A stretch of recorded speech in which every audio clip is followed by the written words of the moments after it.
Hi everyone. Alright, so this is just going to be a quick video, although it was not a quick task at all.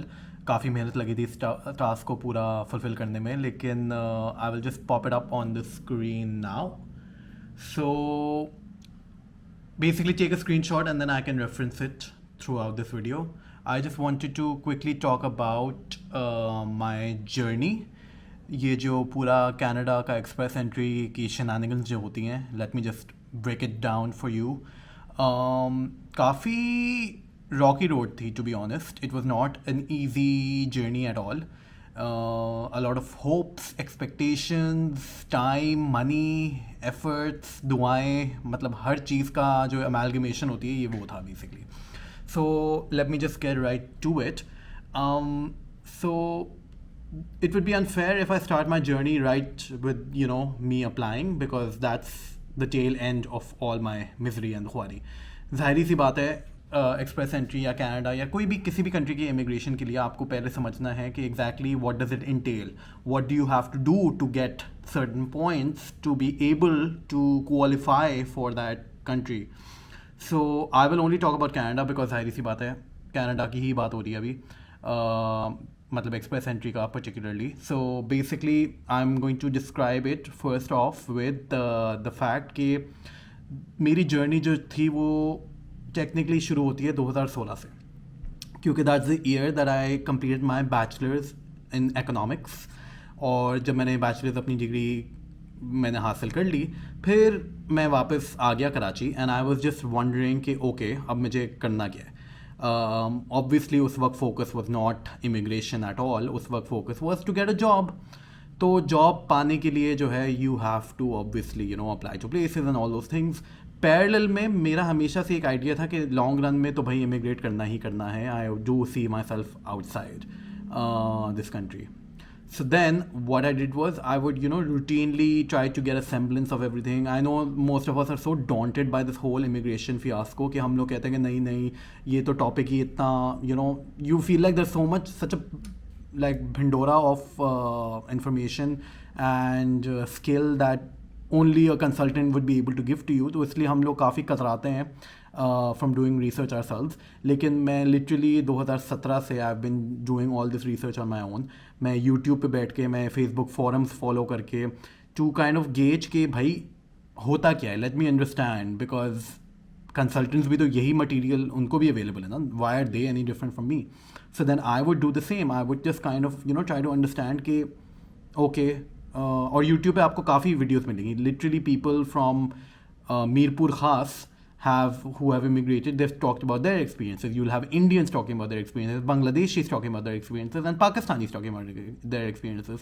So you just follow suit, you see कि अच्छा इन्होंने क्या किया, इन्होंने points कैसे calculate किए. CRS calculator आप लोगों को पता ही होगा, you must be well familiar with what that is. So basically in terms of my journey, मैं 2017 से I've been constantly checking my points.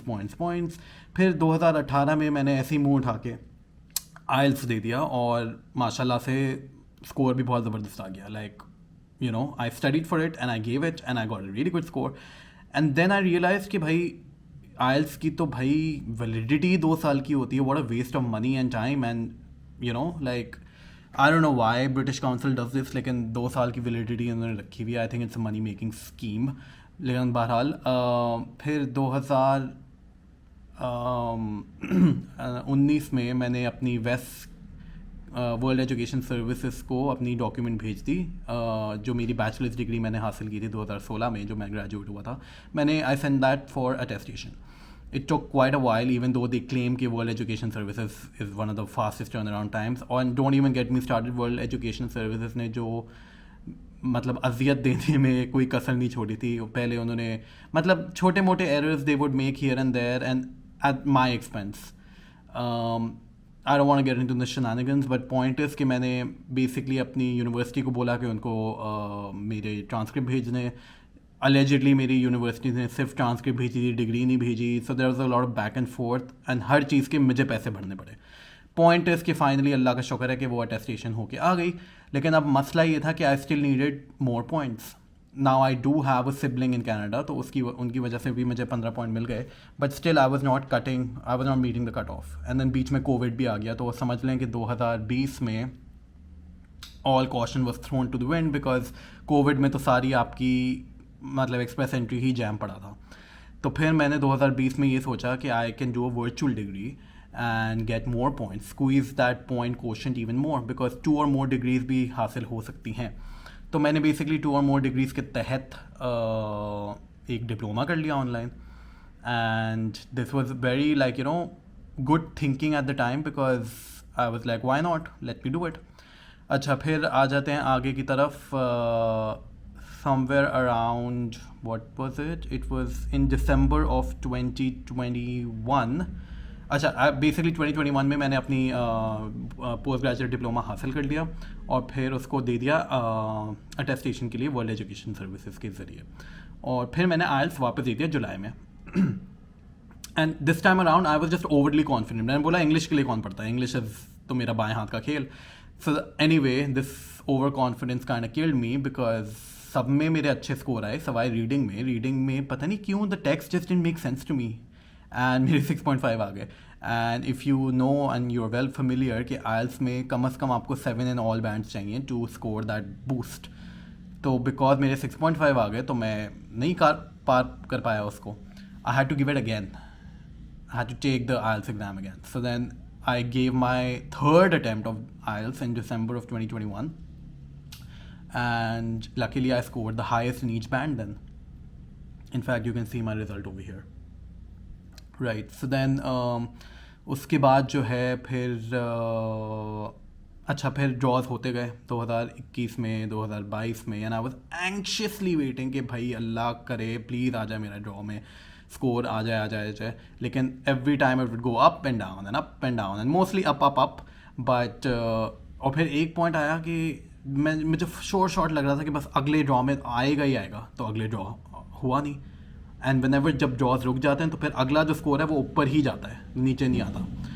So because more people keep entering the pool, it's really frustrating and annoying. But I mean, I kind of had to tell myself that I'm not the only one in this journey. मतलब जाहिर सी बात है, काफ़ी दूसरे लोग भी हैं, लोगों की families भी हैं, people are getting older, and the thing is, this is very counter age productive, because the older you get after 30, आपके points घटते रहते हैं। तो मैं तो 29 पे करता था ये सब, and I was anxiously waiting कि भाई प्लीज़ जल्दी हो जाए, क्योंकि I did not want to lose any more points. So then anyway, फिर हुआ ये कि ड्रॉज जो है ऊपर ही ऊपर, एंड देन मैंने एक वक्त पे बिल्कुल ही हार मान ली थी, and I was like it's not gonna work, and I completely said you know what, because ऐसे ही लोग टिप्स दे रहे थे। एक तो फेसबुक पे हर कोई इमिग्रेशन कंसल्टेंट बना हुआ है, हर कोई CIC का रिप्रेजेंटेटिव कहलाने की कमी है वो सिर्फ। They would suggest, and notable people would suggest कि oh, why don't you learn French? Heck man, you cannot learn a new language at this age. I mean yes, you might argue that yes, थोड़ा बहुत आप सीख सकते हैं, लेकिन आपको जाहिर सी बात है, अगर आप कह रहे हैं कि 7 बैंड लाना है आइल्स में, वैसे ही मैं इक्विवेलेंट फ्रेंच में 7 बैंड कैसे लेके आ जाऊँ when that's not my language? I cannot learn a bloody new language in a span of 50 days. I just can't. It's impossible. सही है, माना फ्रेंच की 50 पॉइंट्स मिलते हैं, लेकिन इम्पॉसिबल है भाई। You can not learn a new language, मतलब आप थोड़ा रियलिस्टिकली भी सोचें, इट्स नॉट पॉसिबल। एनीवे, मैंने बीच में बिल्कुल ही समझ लें कि हार मान ली थी in early 2023, and I was like you know what, it's not gonna work out, let me look for other countries. तो मैं यूके की तरफ देखना शुरू हो गया। यूके में मेरी एक जॉब, मैंने काफ़ी इंटरव्यूज़ दिए यूके के अंदर, and I even bagged a job. They made me an offer. They told me now, you know, you should apply for the visa. और उसी हफ्ते एक रैंडम ड्रॉ हुआ और पॉइंट्स गिर गए एकदम से 484 पे, और मेरा ITA आ गया। So there began my what the F moment. I mean, I was kind of surprised, startled, excited, nervous. And then मैंने बोला कि ओके, अब क्या मैं करूँ? अच्छा, यूके वाले जो थे वो पीछे पड़ गए कि भाई आपका इंटरव्यू आपने शॉर्टलिस्ट कर लिया, आप you got the job, now you apply. मैंने सबसे पहले तो उनको रिग्रेट्स भेजी। आई सेड कि thank you so much for instilling your confidence in me, however due to personal circumstances I will not be able to uptake this job. तो ये काफ़ी रिस्की गैम्बली शॉट था, लेकिन मैंने I had to forgo of that opportunity and then began yet another ख्वारी. So this brings me to chapter 2. Chapter 2 meaning the document submission. Bhai, okay, so all of you who are unaware or those who are aware, if you are aware, you might be very मतलब this will ring a lot of bells. काफ़ी ख्वारी का मंजर आता है जब आपका IT आ जाता है. यस, आपको पहले 2-3 दिन तो बहुत एक्साइटमेंट होती है because you like oh wow, you know Canada का ड्रीम ऑन है. But you know eventually you just realise कि भाई they are asking for so much documentation and paperwork that it's insane. Not to make you startled or scared, but let me just go through it. So the kind of documents that they ask for, अब मैं एक अलग से video बनाऊंगा जिसमें मैं सारी specification बताऊंगा. This video is purely about my experience. Man, they ask for everything. They ask for your IELTS result, they ask you your passport, CNIC copy. अगर आपने क्लेम किया है कि आपके सिबलिंग कनाडा में, तो उनकी डॉक्यूमेंटेशन, उनका एड्रेस, उनका driving licence. Then if you want to show proof of funds, then you need to show bank statements, you need to have a bank letter. Bank statements मेरा जो था 2 banks में मुश्तमिल था, तो I had to get 2 bank statements and I had to go through the entire process twice as hard. And knowing very well कि पाकिस्तान में भाई जब तक आप किसी को जानते नहीं हैं जो आपका काम करके दे दे, मतलब आपको पता है कि ख्वारी का तो मंजर आएगा. फिर they wanted pay stubs, they wanted pay slips, they wanted letters from my previous job places. Letterhead पे उनको सिग्नेचर्स चाहिए थे, मैनेजर की डिटेल्स चाहिए थी, एक्स मैनेजर की डिटेल्स चाहिए थी, जॉब डिस्क्रिप्शन क्या थी पिछली जॉब में, उसका एनओसी से मैचिंग है या नहीं है, like lots of query. Then they wanted my degrees, they wanted the VES reports with that, they wanted so much work. Oh, and then don't even get me started, address history, personal history, visit history, मतलब travel history. मतलब I literally remember, मुझे शुरू में लग रहा था कि ओ मैं तो 10 दिन में करके फारिग हो जाऊँगा. नहीं भाई नहीं, it took me 50 days, 50 out of 60 days जो मुकर्रर होते हैं ITA की वैलिडिटी के लिए, मुझे 50 दिन लगे.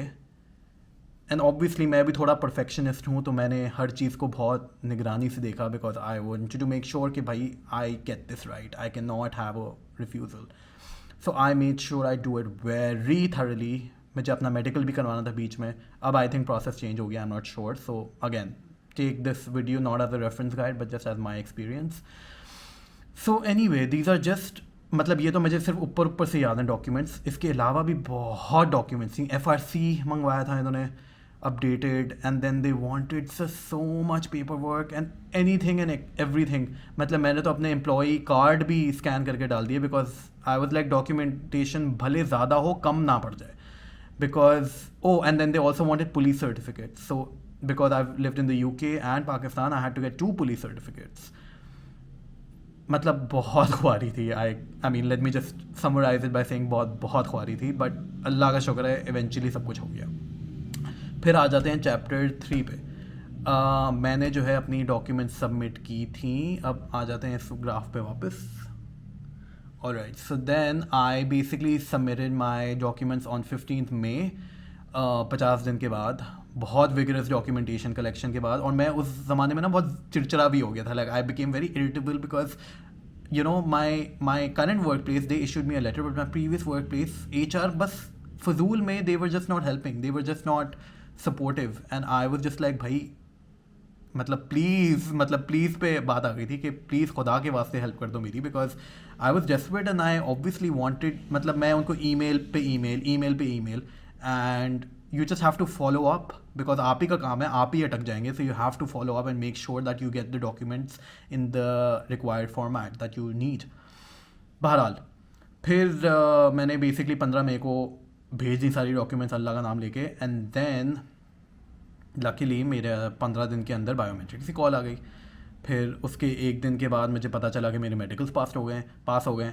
फिर अच्छा जून में बेसिकली मेरा बैकग्राउंड चेक आ गया था कि हाँ वो कंप्लीट हो चुका है. फिर जुलाई, अगस्त, सितंबर, अक्टूबर, 4 महीने खामोशी, सन्नाटा, literally nothing, no update. Yes I had link my tracker with CIC website वाली चीज़, तो मैं ट्रैकर्स पे देख सकता था कि क्या हो रहा है क्या नहीं हो रहा, लेकिन पॉइंट इज़ कि कोई डेवलपमेंट एज सच आ नहीं रही थी। और फिर बेसिकली 5 अक्टूबर को रैंडमली सारी जो 4 फील्ड होती हैं ट्रैकर पे वो कंप्लीटेड आ गई। फिर भी I was like okay, and आप भी you don't want to tell anyone anything because you don't want to jinx anything. हर सुबह उठ के मतलब एक स्ट्रेस था कि भाई ईमेल आप चेक कर रहे हैं, every email that would come to me I would very मतलब मैं बहुत फ्रस्ट्रेशन और एंग्जाइटी से चेक करता था। I think that's not just me, that's everybody actually. फिर अल्लाह का शुक्र है 10 अक्टूबर को एक लेटर आया कि आपका जो है PPR ईमेल जिसको कहते हैं कि almost complete and your application is in its concluding stages, आप अपना पासपोर्ट सबमिट कर दें। फिर मैंने जाके जेरीज में पासपोर्ट सबमिट किया and then finally the rest was history. Passport submit करने के बाद फ़ोटोज़ के साथ बेसिकली बहुत जल्दी अल्लाह का शुक्र है COPR आ गया। And it looks like I know the latter half of the journey looks pretty fast, but man was it quite a roller coaster ride. I mean, मैंने जो आपको ये 17 मिनट में जो बयान किया है, this was actually a journey since 2016 rather. तो काफ़ी जर्नी थी और अभी भी जर्नी ख़त्म नहीं हुई है। अभी भी I have to figure out my housing, my job scene, but चलो खैर, one step at a time. अल्लाह का बहुत बहुत करम है। And anyway, long story short, this was my experience. I'm sure there are a million other stories like mine. Maybe they're different from mine, but a story nonetheless. And if you want any tips, helps, do reach out. I would be happy to help in whatever little capacity that I can.